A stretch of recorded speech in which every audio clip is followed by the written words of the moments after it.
There are a lot of words that could be used to describe Bayonetta, but the phrase I keep finding myself going back to is fucking ridiculous.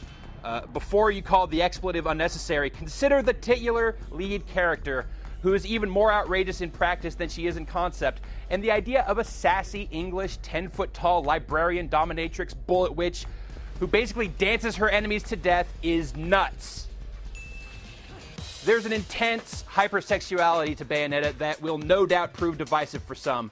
But weird gender politics aside, ultimately what matters is that Bayonetta is an action game bursting at the seams with enthusiasm. A game that celebrates Japanese game conventions and then pushes them to their breaking point.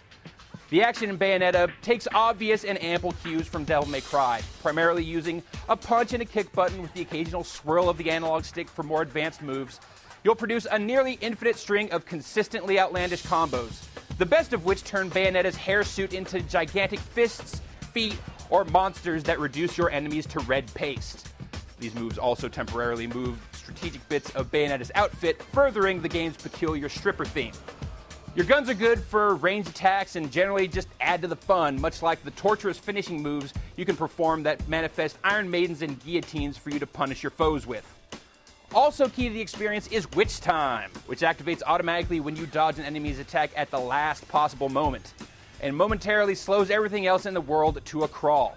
Usually Witch Time just serves to give you the advantage in a fight, though you'll occasionally need it to progress past certain obstacles.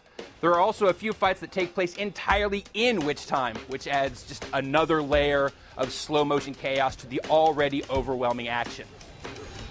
Despite how manic the fights can get, Bayonetta is surprisingly approachable, though don't take that as a euphemism for easy. This is a game less about rote combo memorization, which means that it can get a little mashy, but it still demands lots of crackerjack timing. It definitely scolds you for dying, putting a permanent mark on your record that has an adverse effect on your overall score, but it also gives you the tools to avoid it. Now, you'll gain access to additional weapons like a katana and alternate guns as you progress, and you'll also collect halos, which look suspiciously like the kinds of rings Sonic the Hedgehog can't seem to get enough of, that you can spend on new moves and various lollipops that restore health, make you temporarily invincible, or give your attacks more punch. Yep, Bayonetta's health item is a lollipop. Deal with it. The game breaks up the rhythm of group fights and multi-life bar-bearing boss encounters with delightfully nonsensical cutscenes, quick-time events, and big, amped-up homages to Sega arcade classics like Hang-On and Space Harrier. Mostly, though, Bayonetta keeps you on your toes by constantly pushing just how over-the-top everything about it is. You're just as likely to fight a freaky two-headed dragon while half-naked on the side of a church that's spinning through space as you are on terra firma. When that's your standard, it's possible for just about anything to happen, and in Bayonetta, it usually does. Time to go boom! Visually, Bayonetta is defined by a constant state of information overload.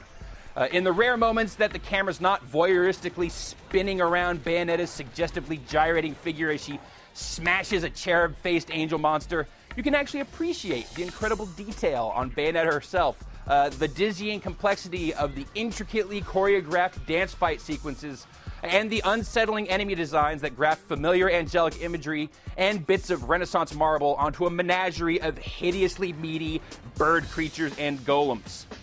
There's a lot of craft to Bayonetta's whole Rococo steampunk aesthetic, but it's just as impressive that the game performs so well when it's awash in layer upon layer of crazy effects, while all of it moves at just below the speed of light. It can be a transcendental experience if it doesn't give you a splitting headache. Unfortunately, many of the kind words I have for Bayonetta are reserved for the Xbox 360 version, as the PS3 version suffers from crippling performance issues. Load times are bad, but what really kills it is the way the game stutters and chops through the action, dropping frames and bogging down at an almost constant rate. Bayonetta's gameplay, and really even its cinematics, put such a premium on speed and precision that the experience on the PlayStation 3 is thoroughly compromised. For as many different games as Bayonetta specifically recalls, there's really nothing quite like it. It's definitely going to be a divisive game for many, but whether you like it or not, I get the feeling that the developers made exactly the game they wanted to.